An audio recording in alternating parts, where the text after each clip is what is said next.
Good morning, students. So in this session we are going to understand about table of contents, right? So what is table of contents? So as you can see on my screen, can you see this index? So this is basically table of contents. So a table of content is placed in the starting of each document, right? Not only it make your document meaningful, but you can also come to know about the page number, right? Which topic is on which page number. Now let us understand how to create a table of content. So for this I am just opening one document, right? So I have already this study material. So what I am doing is I am opening it in MS Word, and the moment it gets open I am doing select all by pressing Ctrl A and copying it by Ctrl C. Now I am going to open Writer, so you all can open with me. Just type Open Office and the Writer will come here on your screen. Now the next step is you have to just paste. So you can press either Ctrl V or you can click on paste option. So once you paste, you will see the entire document is pasted on your screen. Now the next step is we are going to convert each and every topic into different headings. So you all know how to convert the topics into headings. So first I am selecting the heading and you can either press Ctrl 1. So as I am pressing Ctrl 1, you can see that Unit 4 Web Application and Security has been changed to heading 1. Or the next method is you can always select fill format mode. Once you click on the fill format mode, so you can see here that your cursor has been changed to fill format mode icon, and I am changing all these headings to main headings to heading 1, right? So the moment we have done, now I'll move on. I am moving down. Now if I want to switch to heading 2, so again you will click on heading 2 and click on fill format mode, and once you click on fill format mode you will be clicking on heading 2. So you can see this session 1 is converted to heading 2. Similarly, whatever topics you want to convert it into heading 2, you can do it, because when you are creating indexes and tables, writer will acknowledge headings, right? So once we have converted them to different headings, we will be moving to the next option. Meanwhile, I am converting it to heading 2. Now if you want to bring your cursor back to the normal mode, you can press escape key. Again, I am clicking on session 2, I am pressing Ctrl 2. So as you can see, it has been converted to heading 2, heading 3 by Ctrl plus 3, and so on. So you keep on pressing Ctrl 4, Ctrl 3, and you can change of heading level. So you can see from the standard toolbar also, from formatting toolbar, it is showing you heading 4. So on, you can change it to heading 4. Right now, once your work is done, so let us finish it to different headings, and then we will see how to apply indexes, right? So I am moving till the last part of the document and I am seeing whether all the main headings, all the subheadings have been converted to different heading forms, right? Now this will take some time. So my document is long, as you can see, and I am just converting it to different headings, right? Now session number 5 I am converting to heading 4. Similarly, relevant knowledge to heading 5. Creating a blog account to heading 4, right? Then using offline blog account, again I am converting it to heading 3. Similarly, relevant knowledge heading 5, so on. And now I am reaching to session 7 and I am converting this to heading 5, right? Session 8 I am converting to heading 4, right? So you need to convert different subheadings to different heading forms. Now once you have done, just wait, the last heading also, yes.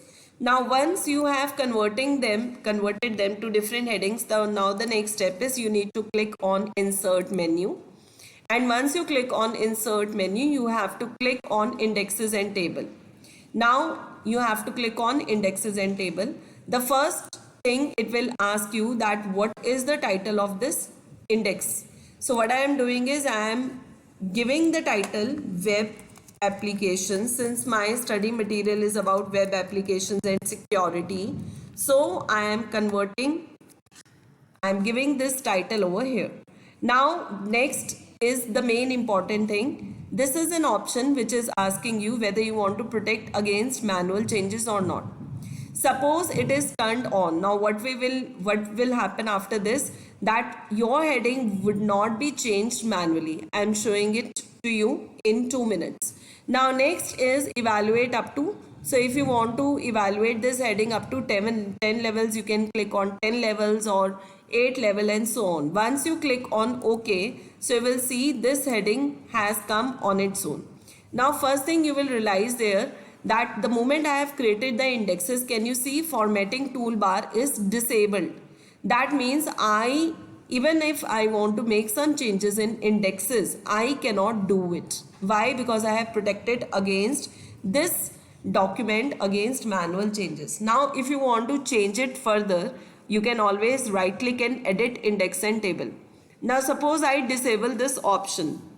So what will happen, the moment I click on OK, when you click here, so you will see the formatting toolbar is now enabled. That means I can make the changes here. So this is the meaning of this option, right? This is very important.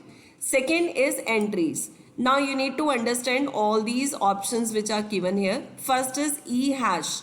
Now what we mean by this, it is basically chapter number. So if you want to do the formatting of your chapter number, right, in terms of, like, for example, if you want to change the character style to bullets, you can change it.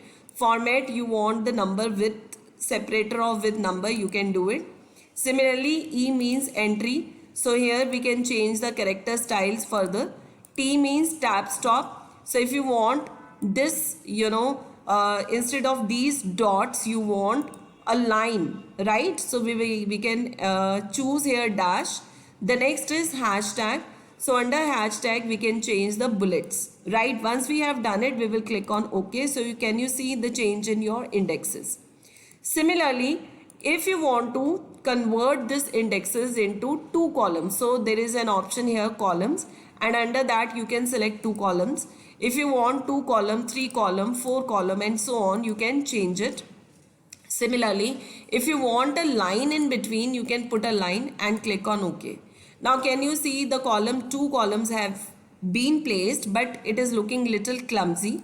So what we can do is again go to index edit option, and here you can increase the spacing. So as we increase the spacing, so we will come to that, we can adjust the width also, right? From here, column 1 width and column 2 width.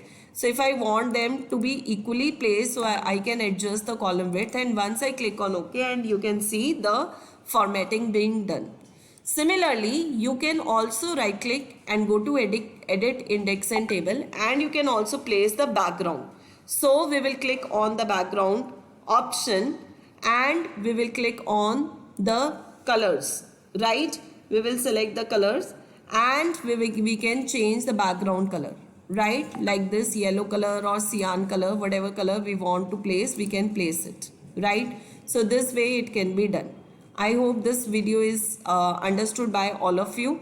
So one more thing is that if you want, right click, and if I want edit index and table, and then if I want columns 1, again you can convert it to back to column 1.